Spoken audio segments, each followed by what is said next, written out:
Honestly, I've known your dad for a very long time. I'd known him in the circle of some Scripture Union brothers. They were the older Christian Union members, the pilgrims, Scripture Union pilgrims. I heard about him and your mother when I worked in Benin, 67, 68, 69. And with the undergraduate years in the early 70s, they were working in Benin in those days of P&T, which later became Nitel. So he was working there. He was one of the managers there. Your dad, Hubert, is a cousin to my stepmom. So they were very free in our house, really very close. They were first cousins. So our house was open. Nobody suspected anything. So that day he came, and it was toward evening. He stayed and stayed and stayed and stayed and stayed. It got dark. I couldn't get on with what I needed to do because it wasn't proper to leave him, My stepmom was at home. After some time, my stepmom called me. She said, I said, I don't know. He refused. He's not saying that he's going. And it's not good for me to leave him. So we kept quiet. So I said till around 11 in the night, which we are not used to. And he now asked me to see him off to the car. We got to the car. I was just looking at him. Just like that, he said, I want to marry you. I said, are you not the one I heard that is engaged to someone? Everybody knows about it. He said yes, but that he made a mistake. I said, so I'm the one to correct your mistake. He said yes. After some time now, everything up, and I got admission. I went to University of Ife. He just kept on, on me. Won't even come to the campus to see me. I would, because that was not on my agenda at all. Within this time, other people were coming, asking Papa for my hand in marriage. And Papa then said that he didn't want me to marry outside, that I'm his first daughter, and he wouldn't let me go outside. That my mom is not alive, and I'm the only one she left. So I cannot marry elsewhere. During one holiday, there was a conference, a Scripture Union conference. I was at that conference. While we were there that morning, somebody came to tell me that somebody is looking for you. I said, who could that be? We were in a school, I was sweeping, and I came out with my broom. I looked. He was the one with a friend. So he stayed till the assembly and came into the assembly with his friend. And that was when the gospel message was being given out. It was later on I was hearing the story. He waited, and that was how he heard the gospel. His conversion was so dramatic. He gave his life to the Lord. He broke up with the other lady. He was telling everybody that I didn't want to. So a neighbor of ours called me. She said, when I asked you about this matter the other time, you said, well, partly he's not a Christian. So, but now we've heard about what happened. So what's your excuse? So, but that was how he kept on and on and on and on. My father, later when they now went to see my father said, well, because he really wanted me to get married to him before I even graduated. My father said, no, I have to graduate. He said he will wait. My father said, if you cannot wait, just go and find another person, but not this one. So he waited, continued like that. So that was her. Second born child of the Okohs. First daughter. Wow. I think it's probably his smile and his size and his skin tone. He was big, not in a grotesque, not in a kind of, but he was large. So he was a presence. Let me put it that way. There are people, that you can't miss out, and Daddy was one of them. In the choir, always carrying his camera, always smiling, and he would call me Auntie Eli. Auntie Eli, somebody that is much older than I am. I remember there was a time Mommy really decided it was time for us all to get very healthy. So there's a lot of salad and a lot of vegetables, and she was really on a mission to improve our diet. Dinner was ready, and my dad already looked at me. So there's a lot of salad on the table, and he said, pass the grass. I remember bursting into laughter, all of us, and I'll never forget the look mommy gave him, and he just kind of laughed to himself, but I think his survival instincts also kicked in, and he cut that joke short really quick, and we got on with the meal. A principled person, easygoing, doesn't look for trouble, but if you look for his trouble, he will give you double. Cheerful, but always focused. No, he doesn't rest. Wire is there, this one is there, that one is not. Anything electrical, he was always doing it. I had to ask him. He said the place he worked before, somewhere in Kano, that was his job. And he doesn't want to wait to be called upon. If he sees that the thing is going wrong, he'll just go and do what he knows best to. Your father was very hardworking, possessing an enduring spirit, and never give up.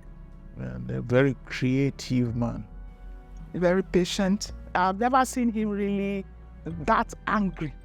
So one of the things I liked about your dad, he was a calm person. I like his driving spirit, despite the fact I know that I think his nail or something has issues, so he walked very slow. Was closer to my husband on personal note. They talk, they laugh. At my own level is the choir and the church. And I don't know whether I'm going to be right if I say maybe he was the choir manager, the church maintaining officer, self-appointed St. Peter Church maintenance manager. At odd time you will see him working. You know how he works? He will touch that one, to make sure, especially on Saturdays, to make sure that all these technical things are in order. I am sure choir members, they will tell you about this microphone that he constructed. Most of the setup in the lights, in the PA system, you always be there. I call him Dambat because I met him at Dambat's studio over 30 years ago. As a young boy, I was into photography, snapping. And when I go to the studio, you just look at me, who is this young boy? Because then photography generally is for the older ones. And because of that, he encouraged me and told his staffs that anytime I come, they should give me a photographer's discount, which made me snap more pictures. Almost every weekend I'm there. Now, let me tell you a story that may sound a little bit poetic for a civil servant. Your father was project manager of P&T.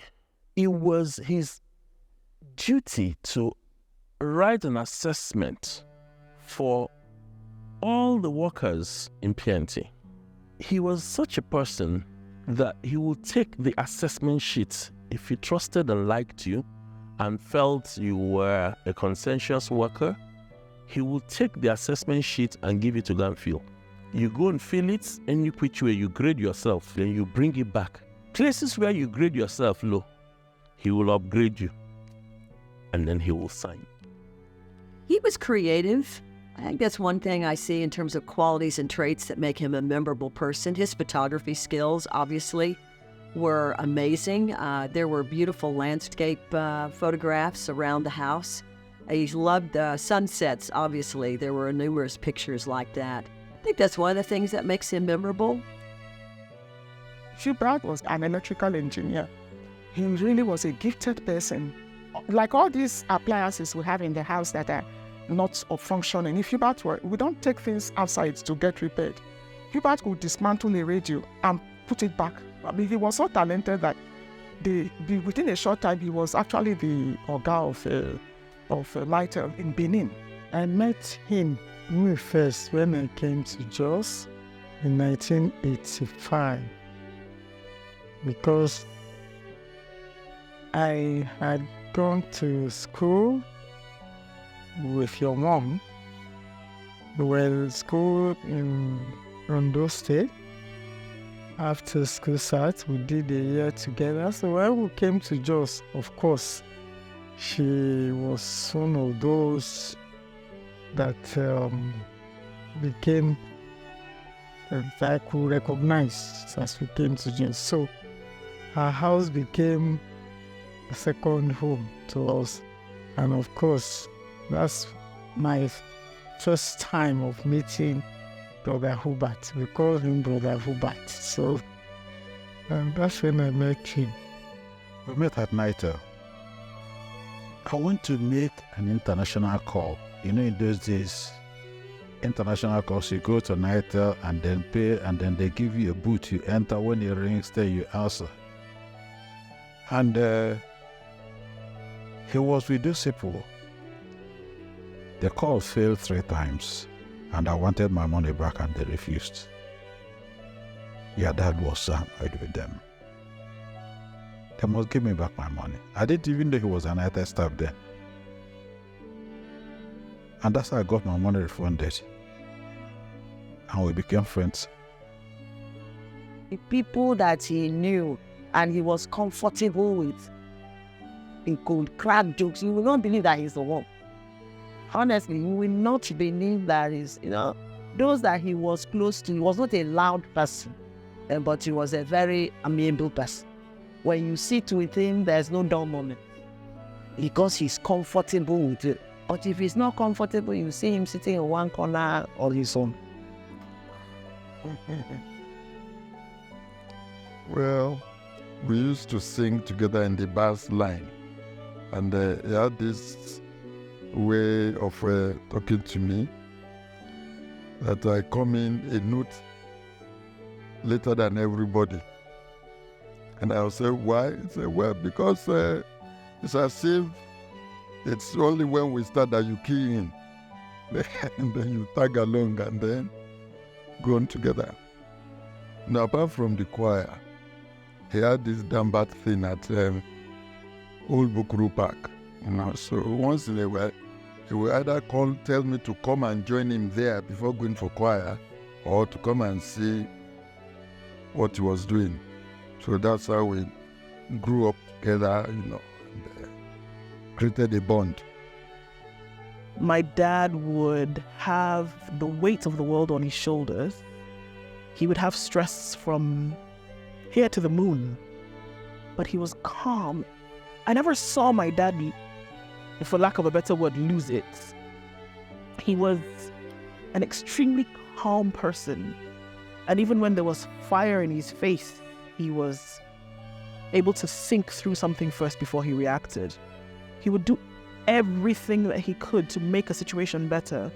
And he would say, until you can't, you've not tried. He taught me things that he never opened his mouth to teach me. And I just hope that I can use those, especially now in life. He and his wife, they took me as their auntie. So we were very close in the church. Photography was one of his, can I say, it's not his profession maybe, but he was doing it exceptionally well. And he was always there with his photographic equipment where we go in and out. So photos that he has taken because of church members and activities, only heaven can tell. He was one of dynamic ones in the church, and even he used to preach in the church too. So it was even later on that I knew he was a photographer too, a very good photographer. I was visiting the studio, visiting the family. We became family friends. It was a novelty, as far as I know, in Jos. Of course, you had photographers, but the most you had, at least as far as I know, was you go into the studio and then they had this light, one light, and then, of course, the white powder kind of experience. But, with Danbert Studios, you had different rooms or cubicles, as it were, and you had different kinds of light, which was always fascinating. not all members of the choir could read music. I read music, he read music, he could read music. So he contributed a lot to the choir. I remember Dad playing the piano, like during devotions, and we would all sing along with him, or just randomly, playing the piano, we would sing. And this beautiful bass, my dad could sing really well. And then, of course, I remember my dad taking pictures of everything. My dad took pictures of everything. So long as there's something that could be taken a picture of, my dad would take it. You'll find you in the kitchen doing anything that is interesting, will just snap. Something that you just overlook, but he risked me to whatever he captures in his camera. He was a dedicated choir member. I think on 2 occasions he had traveled, came back and came straight to choir because I had dropped him off, near the Federal Secretariat. And even though it was dark, you need to take him home. He would say, no, just drop me here, I'll just walk across. That made me know that he was a humble gentleman and he was dedicated. The bass were always making fun of the soprano the tenor, the men, they call them females over there. And they had beautiful bass voices, so we were always interacting and laughing.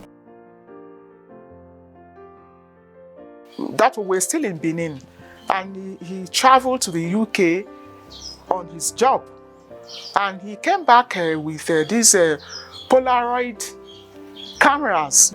Then I noticed some activity in the boys' quarters. Even when I was pregnant for Okoh, they were black and white. Even our wedding photo was black and white. There was no color then. But I don't know how he got into it. It now went into color. Those days you have to go into the dark room.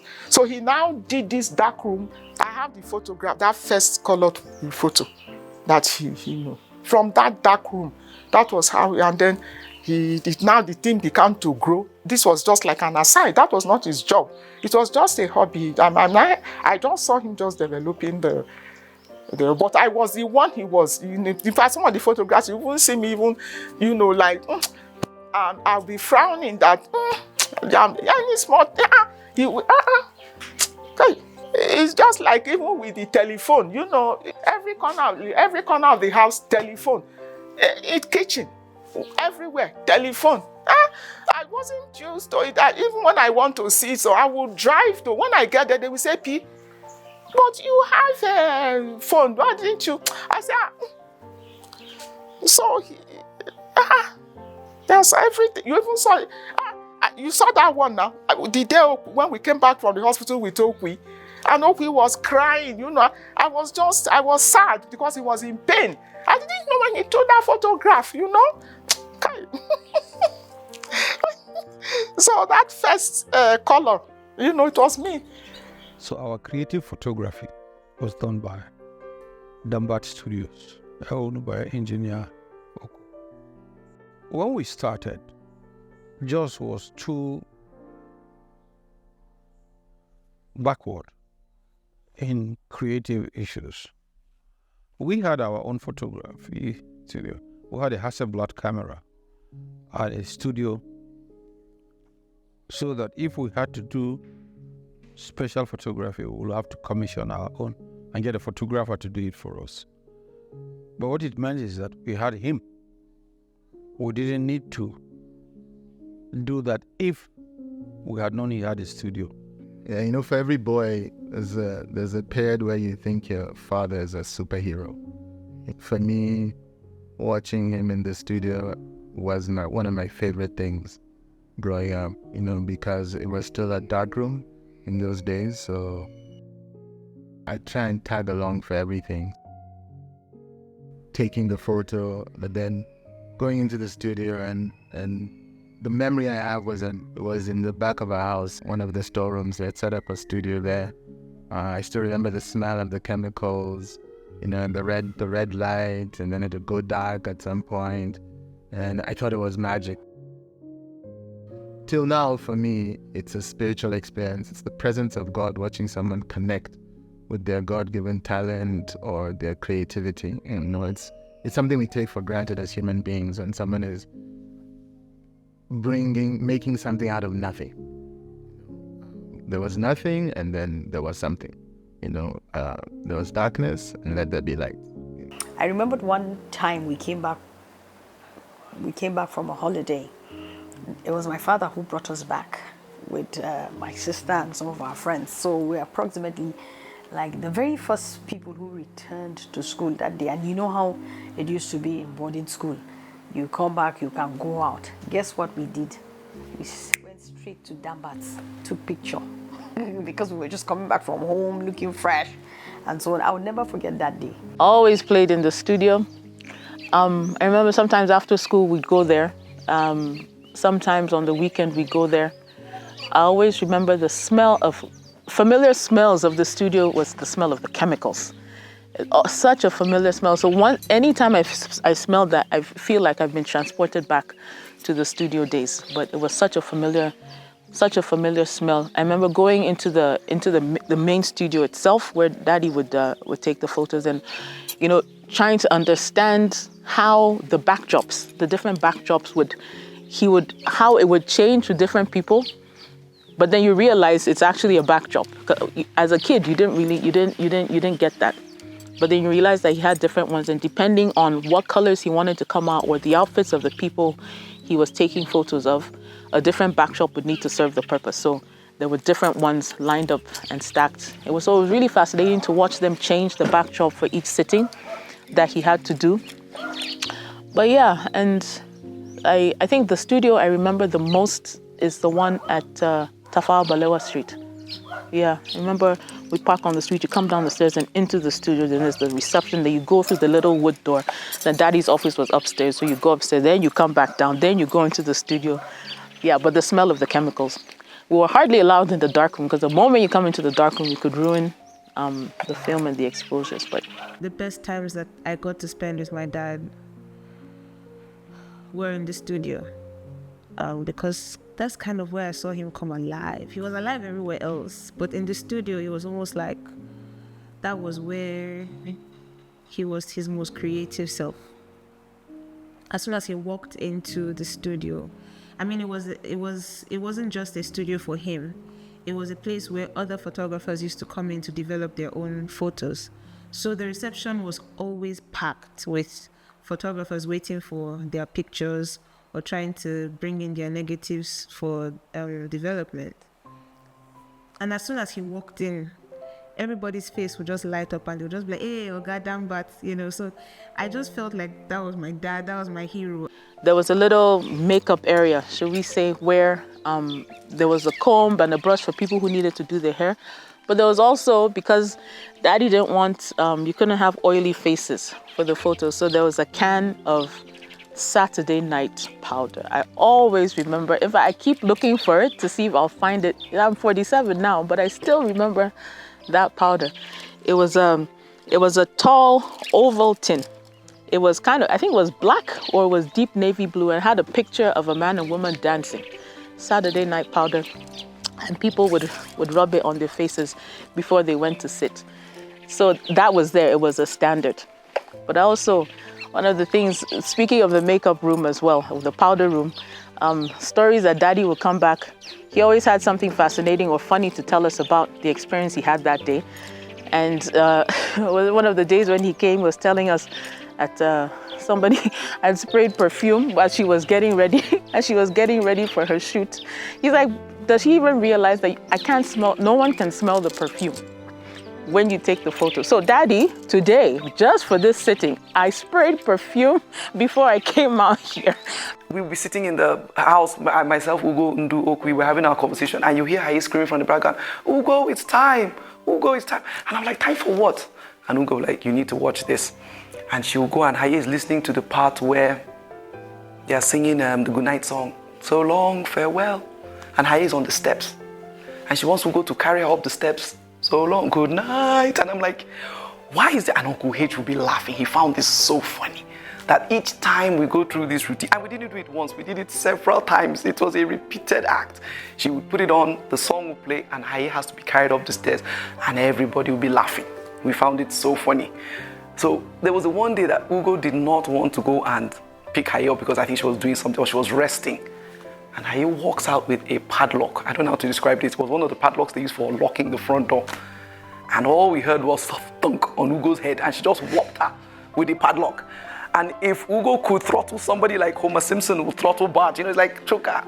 And Uncle H was just laughing. He found it. So how he hit me with a padlock? And he laughed and he laughed and he laughed. He did scold Haye, but we all laughed. Why? Because Uncle H was laughing. So these are the kind of experiences I remember. I remember these things so vividly, very, very clear. I mean, they happened. That's just, So anytime I hear sound of music now, I think, oh God, here we go with Haye's song. Oh God, Haye's song. I recall then that what I saw as a hobby for him, he took it as really a business to be followed up. Without delaying, he had a beautiful setup along Tavava Lewa, which was uncommon in Jos at that time. If it was Lagos, yes, but in Jos. As I said, I came with my memorabilia. I do have a picture here, and I'm going to hold it up. It's a picture I know I took in a studio, and I've never ever been to a photo studio as a kid, but I remember that this was my 21st birthday, and I think there's no mark, there's no insignia on it to know, but I believe this is the only picture Uncle H ever took of me. This was my 21st birthday, and it has a very morbid story behind it. I keep telling my kids, if anything is to happen to me, this is the picture I want on my obituary. Because I think this was when I looked my best. This was one of the best photos ever taken of me, which was on my 21st birthday. You can see some of the photographs he has taken.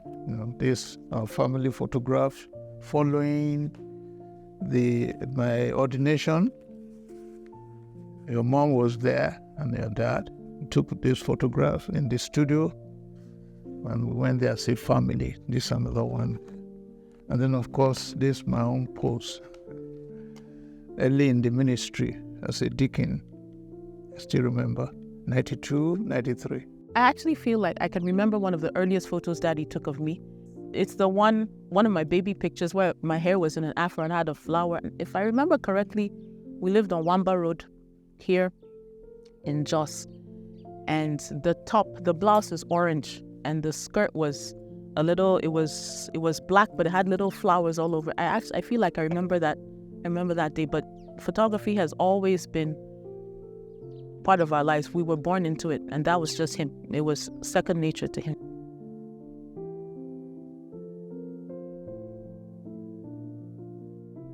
He was a very simple person and very serious about what he was doing. I think that was very catching, and there was nothing more appealing for that time than having someone who had a very huge studio, and I knew he was making money, but totally governed by a sense of humility and something. But that is how successful people make it. They don't make it through any bravado. They make it through a very low-level reasoning with a high-level performance.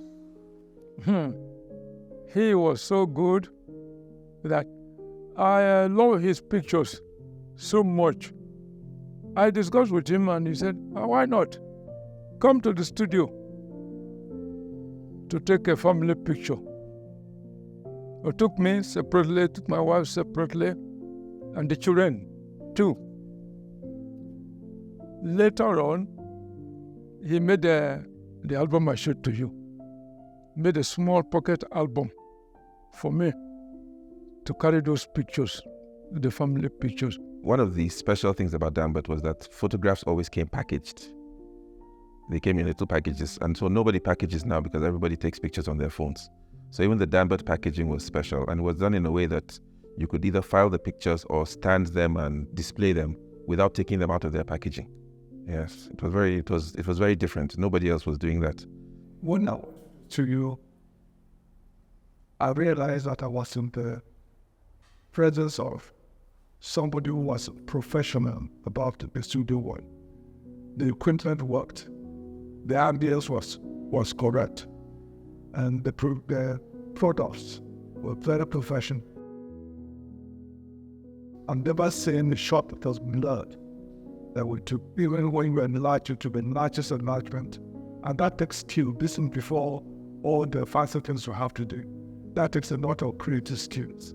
So even though he was not trained as a photographer, formally, he really, really mastered that art, the art of photography.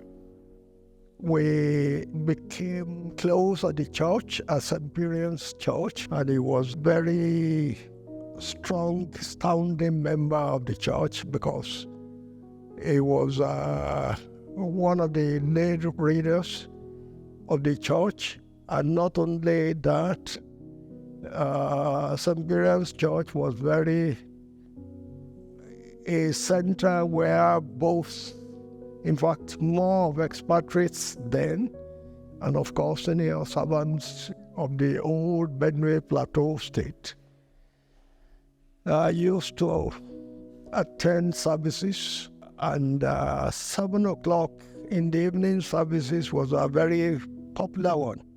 And on many occasions, he took up sermon, which is the preaching of a sermon during the evening services, which he did not just head knowledge, but fully motivated by the power of the Spirit, which during some of such services, he will be moved to the point where he will weep for mistakes that people who didn't know the Lord were making, which he too regarded as part of his experience at the time. And it was quite an occasion to recall and thank God for the grace of knowing the Lord. I used to travel a lot, not too much. My husband was in Zaria and I was in Jos. So I would travel to Zaria from time to time with the children to spend weekends or holidays. So one time we came out of church, it was a Sunday, and I was about to enter my car. Then he came up to me, we had pleasantries. Then he said to me that he had a dream and that if I intended to travel, I shouldn't. That was scary. And I'm like, okay. And he didn't explain further. He just said, please don't travel. So I didn't. I didn't travel that weekend. I wish I was half as smart as my dad was. But I know that he had an attention to detail. He was very creative. And I think that I am as well. I mean, there are quite a number of things that I know that every once in a while, my mom reminds me of how much I remind her of my dad and how, maybe not in the most positive ways, she feels like my dad just bleh and gave birth to me, you know, because I do certain things exactly like he would. It's not always a good thing, but it's my dad's DNA that I carry. I hate to be photographed. But I think with him, I felt very easy because looking back with hindsight, we had so many photographs, you know, in his studio. We really had to get ready, get dressed, and go there. And I just don't even like being photographed by accident. But I would take the children there, and the photographs came out so well. In fact, the photographs to date have not faded. They're still as colorful as when you took them.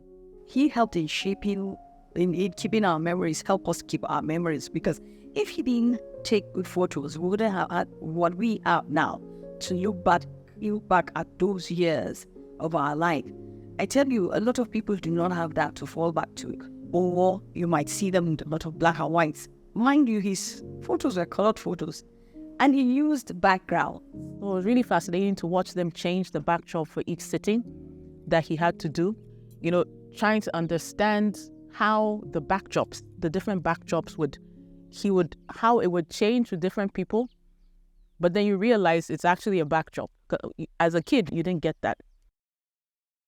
But then you realize that he had different ones, and depending on what colors he wanted to come out or the outfits of the people he was taking photos of, a different backdrop would need to serve the purpose. So there were different ones lined up and stacked. You can match Okoh with photography, just as if Okoh photography, as it, if I say anything I can describe like that. He used his profession to unite people. Well, there's one memorable story I have that I remember to this day. It was Uncle Hubert who was the instigator of getting all of us to go see the basaltic rock formations. I think we took a picnic. These are unique rock formations. You don't find them in very, very many places around the world. Obviously, he loved God's creation and nature, and so he ensured that we all packed up and drove all the way out to Riam and down the dirt road and down to the basaltic rock formations. And it was a real experience, and I wouldn't have seen that without Uncle Hubert. One of the things I loved is he pushed me to ask questions. It wasn't, be seen, not heard, or it wasn't, go do your homework or anything. It was, he would explain, and he'd say, what do you think about this? Or ask me this, or okay, well, now it's time to, close the door for me, turn off the lights for me, okay, turn the lights back on, press this button, that kind of, and I loved it. He had a very big laugh. He was just a big presence. I would compare him to a bear. Anybody who laughs was my very good friend. His smile, too infectious, and I think I caught some of it, and I like it.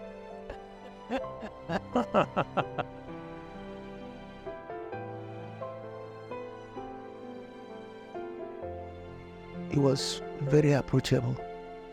He was a Christian in practice, not just in word. You could discuss spiritual matters with him, and you'll find that he will always have something to give, that will make you remember an encounter with him. He's really a highly talented person, and I think that is what has gotten into you all. His quiet disposition was an asset there, because he could just focus on what he's doing. Hubert was the first person to produce a very beautiful postcard of the new church building. It says, the postcard, if you look at the back, a product of Dambert, 49 Church Street, Jos. I've kept this where I refuse to send it to anybody, so that it will keep reminding me of that wonderful man. I have another memorabilia. This is a very bulky one. Please forgive the condition. But this book too is also 30 years old. When I got admission to study architecture at university, he didn't say anything, he just laughed. And that's the laugh I hear. It was a belting laugh. It was a belly, what do you call a belly laugh? It's from inside. So he laughed and he was asking me how I was going to cope, and he shuffled off and went off into the study or somewhere, and he came out with this book. Now, this book is called Newfort's Architect's Data, and it is the Bible of architectural education. You can't think of studying architecture if you don't have one. I can never get rid of this one because this was the first architectural material I got from anybody, which was from Okoh. He used to be one of the best photographers then in Jos. I think I've been to his studio once or twice. I'm happy that this is his hobby, this taking photograph, and I'm happy that you took after him. Despite your education, he also is an engineer, but he ended up a photographer. He was the one that is a photographer. And my 40th birthday, he was the one who took the picture. Our 20th, a wedding blessing, he was the one who took all the pictures. Even my last son, she's detailed.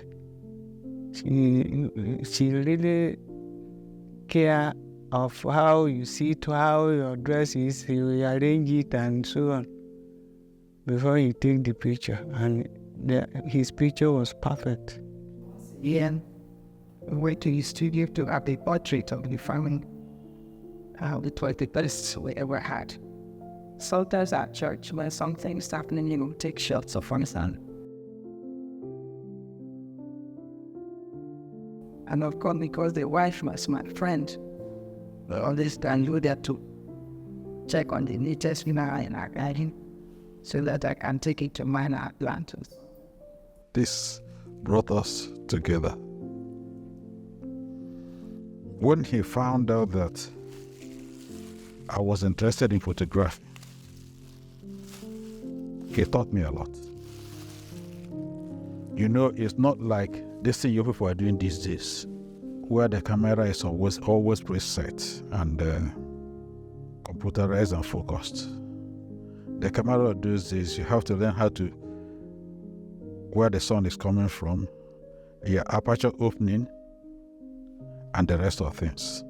And if you don't get it right, you don't get a good photograph. Your father perfected my art on it. The attribute that he had compassion for others. He always reached out to little one and little party, said, talk about your mother, your mom, your dad. Ready to help others.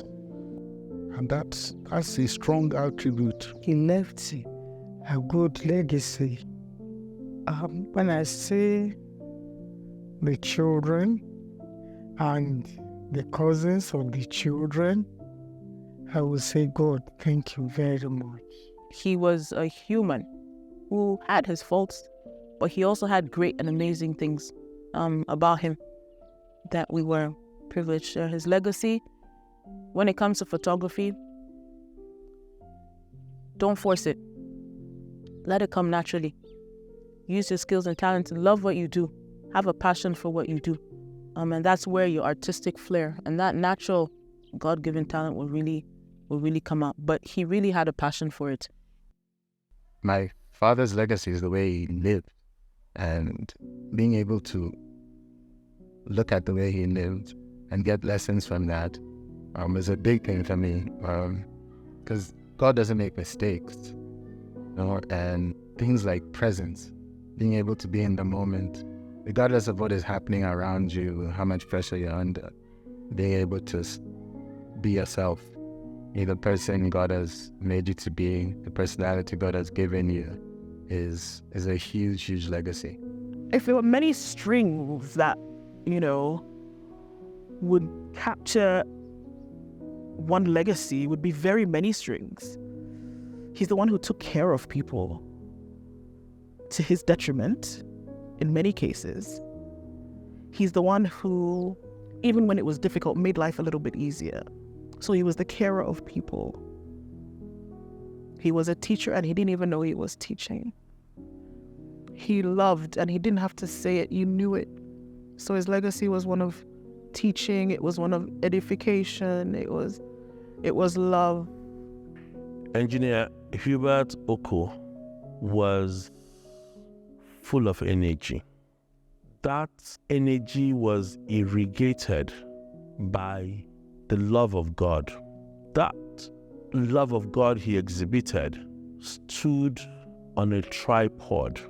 The beauty of creation was one leg of that tripod. Love for humanity was another leg of that tripod. Love for family was a third leg. Now it was interesting to see him balancing all. One thing I loved about him was that he was present. He'd be in the moment. He'd just be looking, be very calm and be very easy, just sitting there on the stick, just taking in his surroundings, chatting with people, but he was there. I've come to really value that kind of thing. In this busy, distracted, noisy world, being present is a gift. Till today, even though he's gone 20 years, I was always fascinated by his intelligence, extremely intelligent. Today, there are a lot of people who try to show you that they're smart, or they'll try to prove to you that they know something. But with Daddy, it was very natural. In terms of my personal life, there are a lot of things I wish I could talk to him about. Personally now, to draw on, marriage, raising children, running a business. In some ways, I'm grateful because I've come to learn that God is my father, and Dad was a representation of that. As I think about him, my father was an overachiever. He always wanted to do beyond what his expertise. He was a smart, intelligent man. You don't set up the networks for a telecommunications network in Nigeria if you're not. And he was a man of value and valor, and he was reverent in his behavior. I could see that from how he served in church. He loved God, and his desire was to be and see good for himself and for other people. And I mean, just basically, because sometimes the basic is the best way. He was a good person, and I would want to be around him even if he was not my father. He wasn't someone to just say something. He would offer a solution. Because I saw him on the PCC. He will not just say there's a problem. He will profile. So he will say what he thinks should be done. I think he had a very accommodating community spirit. If you are together, you say, look, this is something that we need to do for the benefit of everybody. You can be sure that Hubert will be involved in it. Anything that one does without the fear of God doesn't really last, because of that fear of God inside of him, has left a mark that one would love to talk about and to see it increasing. I'm happy to see that there will be an important imprint that follows after his footsteps. I wish I could have taken over, but it's very much appreciated that there is someone who continues from the way you stop. I'm a photographer. I think that's the most obvious way that he has influenced my life. And to think that I was never interested in photography. I mean, this man bought me a camera for every birthday. I think since I was 9 up until I was about 13. But once the filming that came with the camera had finished, I would just toss it away because honestly, I was not interested in photography. But I think my greatest joy is that his blood runs through my veins and that now I carry the mantle, if I may, of what made him such an amazing storyteller and what made him a great photographer. So I would say that he influenced me by just being my father and the fact that his DNA is what I carry. Yes, he had passion. He was bold enough to express his passion. And photography was one beautiful way. There are so many mysteries in this life that we cannot explain. I think Hubert wanted us here. He was the person to never leave a place the same after he has left. And I feel like that is what his legacy is. That he has done certain things, no matter how small, to make sure that people don't leave the same. Brother Hubert committed himself to bringing up a good family. I miss his laugh. I miss the sound of his voice. I miss the way he'd ask for tea. When he wanted tea, he's like, how I wish we in this house we could just make a flask of tea and just leave us. Anytime anybody wanted tea, they just go get the tea. And I remember one day I said to him, Daddy, do you want me to make you tea? He's like, yes, that would be great. If I just ask me, you get your tea. My dad used to whistle to get my attention. So he'll go. It was the weirdest thing. And I would hear it from very far away and I'd just be like, oh, God. Daddy wants to drink tea. He was really close to me. I was close to him, so I miss seeing. These are the kind of people that I have not been able to share physically the stories of why I've become. I wish I could have told him today. I mean, would you know that architecture, we took it to PhD, went all the way. He was the man who reasoned things out, who deliberates. And one of the things he taught me is that don't act on the impulse, because later you may not find it funny. Sit down, think about it. I think in a way he stepped into the future. And there were quite a number of things men in his generation did like that. So maybe there's something about their generation too. I miss his presence and his respect. I miss his encouragement in the word of God, in action, all the time. He's just there gently administering help to anybody who needed it around us. Very cheerful and very rambunctious lad. And then he brought teeth, white teeth. And so, there was no way to read any other thing. And the quality of the impression is laughed like him. He was a big presence. And it was very, he used to hug a lot. And he was just nice and he had a very big laugh. That was Hubert. That was Hubert. He had a large heart. This Hubert was a gentleman, a great gentleman. And he has a respect for the work of God. He was so dedicated. Some few times, they will ask the choir group to attend some functions outside of Jos. And you will be sure he is there. And you will never see any tiredness on his face.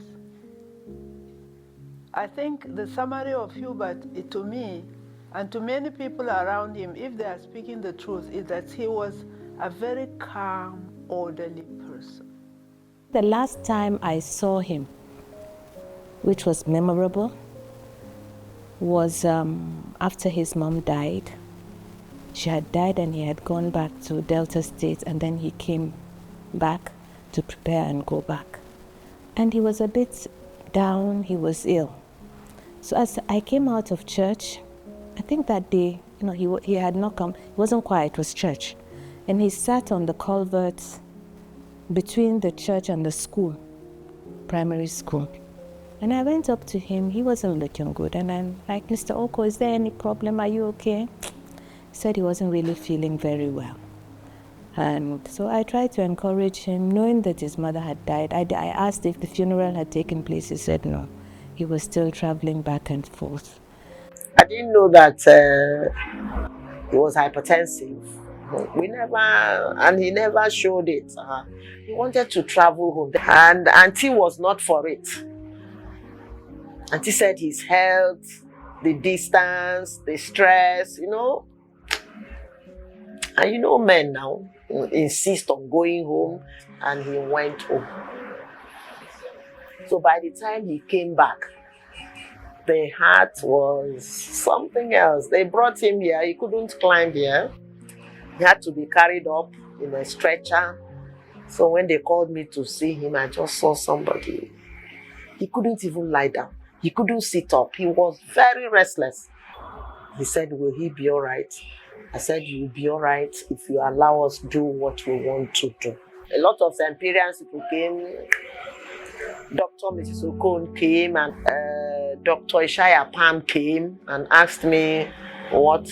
I said it was in order. I said, okay, refer.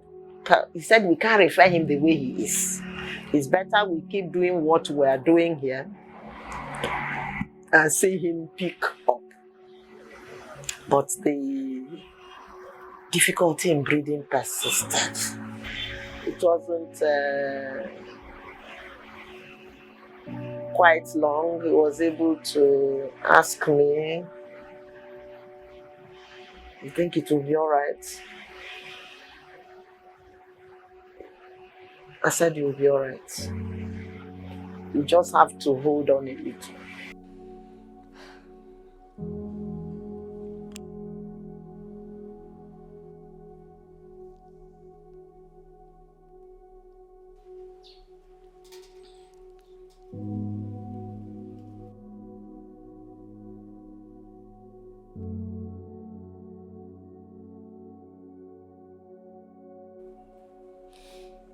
He made me feel safe.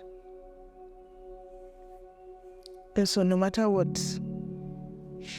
was going on, I knew that if I just ran home and I was able to get to him, that I was okay. I miss him being there. I mean, I remember I would go lie on my dad's chest when I needed some comfort. I would do that when I was younger. And even, yeah, to be honest, when I was older. I wished for that. I would fly across the world just for that. His death forced me to grow up in a way that I didn't plan on at that time. That was a significant blow, emotionally and mentally. The abruptness of it, the shock of it, so there was no closure, and there was no, it's just like your relationship is arrested, the development of your relationship is arrested. The circuit is cut short, and that's called a shock, right? So, yeah, it was a shock to our system, but I'm just really grateful to Haye for doing this, because this has brought a lot of acceptance and gratitude and peace, He made it so comfortable, growing up. So that 5th birthday, I won't forget. It was on Wamba Road in Jos, and I smiled. It wasn't, and I remember now that I was just smiling because I was looking at my dad, and he was the one taking the picture, and he said, "Smile."